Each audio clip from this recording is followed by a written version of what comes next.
नमस्कार दोस्तों, मैं अंकुर उपाध्याय स्वागत करता हूं आप सभी का एक बार फिर से अपनी नई वीडियो में। एज एक्सपेक्टेड कि आज एफआईआईज का सेलिंग फिगर आ सकता है, ये हमने कहा भी था और जैसा कि सोचा था एग्जैक्टली वैसा हुआ है। फिगर सेलिंग का ही आ गया है। कल निफ्टी की एक्सपायरी है, कहाँ होगी एक्सपायरी ये अपने आप में बड़ा सवाल है, इसके बारे में डिस्कस करेंगे। साथ ही साथ आज तो H1B वीजा की खबर के चलते आईटी इंडेक्स की धज्जियां उड़ गई, लेकिन क्या ये गिरावट कंटिन्यू होगी या दिखेगा रिबाउंड, ये भी अपने आप में एक बड़ा सवाल है। इसके बारे में आप सभी के साथ डिस्कशन करेंगे। साथ ही साथ अमेरिका के बाजार से क्या संकेत आ रहे हैं और नॉर्मल स्टॉक्स की अपडेट और Q2 के रिजल्ट सीजन की शुरुआत की डेट भी आ चुकी है। एक एक करके चीजों को शेयर करता हूं। शुरू करते हैं बिना किसी देरी के। सबसे पहले शुरुआत करना चाहूंगा एफआईआईज के डेटा के साथ। बड़े लंबे समय बाद ऐसा हुआ कि जितना एफआईआईज ने कैश मार्केट में बेचा है उससे कम डीआईआईज ने खरीदा है। तो ये थोड़ा सा नेगेटिव और थोड़ा सा मतलब नेगेटिव ही बोलूंगा, इसमें तो क्या ही बोलूं मैं। और 2910 करोड़ की बिकवाली करी है एफआईआईज ने आज कैश मार्केट में, जो कि एक बड़ी सेलिंग मेरी नज़र में है। वहीं डीआईआईज ने 2582 करोड़ की बाइंग करी है, तो ये अपने आप में एक अच्छा बाइंग फिगर है। तो डीआईआईज ने जितना खरीदा है उससे ज्यादा एफआईआईज ने बेच दिया। और ये लास्ट टाइम मुझे नहीं याद आ रहा कब हुआ था कैश मार्केट में स्पेशली कि एफआईआईज ने जितना बेचा उससे कम खरीदा है डीआईआईज ने। अगर एफआईआईज इंडेक्स फ्यूचर की बात करें तो लॉन्ग कर गए हैं 474 करोड़ का। आप कहोगे यार इंडेक्स तो गिरा है, इन्होंने लॉन्ग क्यों करा, क्या तेजी आएगी? ना, ऑप्शंस में बेचा है और फ्यूचर्स में खरीदा है। आई थिंक हेज करा गया है पोजीशन को या फिर ऊपर से ऑप्शंस की बिकवाली कर दी 25,400 की, उसके ऊपर नहीं निकलेगा। नीचे जब बाजार आ गया तो फ्यूचर को लॉन्ग कर लिया है, शायद दोबारा 25,350 300 तक आ सकता है। वही रेंज को प्ले कर रहे हैं, दोनों तरफ से पैसा बनाने की कोशिश, ये भी हो सकता है। एफआईआईज ने स्टॉक फ्यूचर्स में भी 628 करोड़ की बिकवाली करी है। तो आज तो आप कह सकते हैं चौतरफा सेलिंग देखने को मिली है हम सभी को। अब कल कहां हो सकती है एक्सपायरी? दोस्तों मैक्सिमम साइड पे जो मुझे लग रहा है ना, मुझे लग रहा है 25,300 के पास एक्सपायरी हो सकती है। कल 100 पॉइंट की तेजी एक्सपेक्ट कर रहा हूं एक तरीके से मैं। हो सकता है 100 हो सकता है 50 हो सकता है बिल्कुल भी ना हो। बट मेरे को यह नहीं लगता कि 25,200 से नीचे बाजार जाएगा, क्योंकि आईटी सेक्टर की प्रॉब्लम आज हो गई, अभी उस पर आऊंगा मैं वैसे। बट मुझे लगता है मेजरली हो गई प्रॉब्लम जो थी सॉल्व, और बाजार पे गिरने के लिए कुछ और रीजन नहीं है। तो मेरे को लगता है 25,300, 25,200, 250 ये एक्सपायरी की रेंज है जो होनी चाहिए। ठीक है जी। अब आ जाते हैं आईटी इंडेक्स। आज की गिरावट के बाद क्या कल भी गिरेगा या लौटेगी तेजी? तो मेरा मानना है कि अब गिरना नहीं चाहिए। हो गई प्रॉब्लम, ठीक है भाई। इंपैक्ट टोटल अर्निंग पे आज से 3 साल बाद, 2 फाइनेंशियल ईयर बाद होगा शायद 2%, 3%, 4%, 5%, 6%, मैक्सिमम 6% बता रही हैं ब्रोकरेज हाउसेस किसी किसी पर्टिकुलर कंपनी पे। तो आज ही थोड़ी सब हो जाएगा, स्टॉक टूट तो गए 3-3, 4-4%। तो ठीक है, मेरे को लगता है इससे ज्यादा।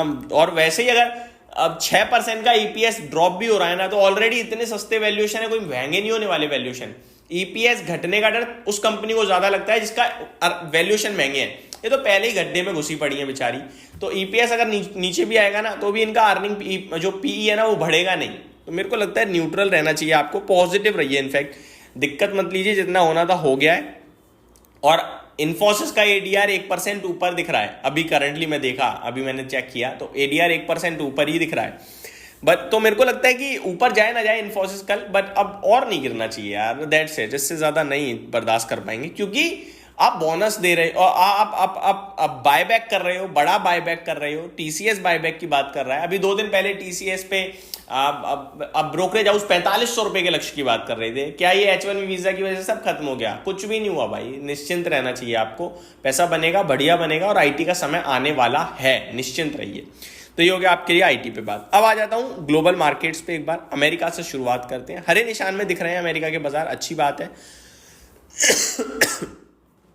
डाउ आपके लिए फ्लैट है, नेस्डैक में आधे % की तेजी है, S&P 500 1/4% ऊपर है, रसल 2000 फ्लैट है। तो फ्लैट टू पॉजिटिव है अमेरिका, आप ये कह सकते हैं। यूरोप डेक्स आधा % नीचे है, कैक 1/3% नीचे है, फिट्सी फ्लैट दिख रहा है पॉजिटिव साइड पे। तो ये यूरोप का हाल है इस समय। मेरे को लगता है न्यूट्रल साइड पे रहना चाहिए, कोई दिक्कत का विषय है नहीं। पॉजिटिव रहेंगे, पॉजिटिव सोचेंगे, एंड दैट्स इट। आगे बात करते हैं दोस्तों कुछ स्टॉक्स जो खबरों के दम पर कल एक्शन में होंगे आप सभी के लिए। तो खबरों की बात करें तो NTPC green energy company declares commercial operation of 9.9 megawatt wind capacity in Bhuj Gujarat. Positive update. Zensar tech ने कहा है no major effect from recent US H1B visa rules, highlights low dependency and emphasis on local hiring. तो Zensar tech ने तो मना कर दिया कि कोई इफेक्ट नहीं है बड़े लेवल पे, स्टॉक 5.5% टूटा है, तो कंपनी ने अपडेट भी दे दी लो बाई।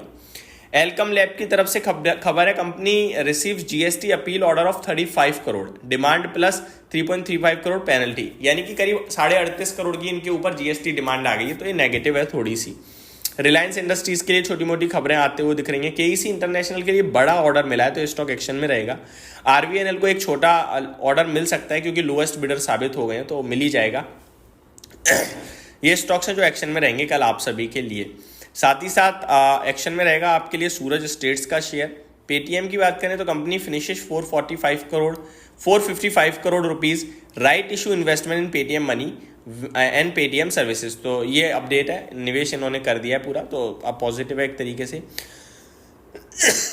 और क्वार्टर 2 की रिजल्ट डेट शुरू हो गई है दोस्तों 9 अक्टूबर से। टीसीएस ने अनाउंस कर दिया है कि 9 अक्टूबर के अपने क्वार्टर 2 के नंबर्स पेश करेगी कंपनी।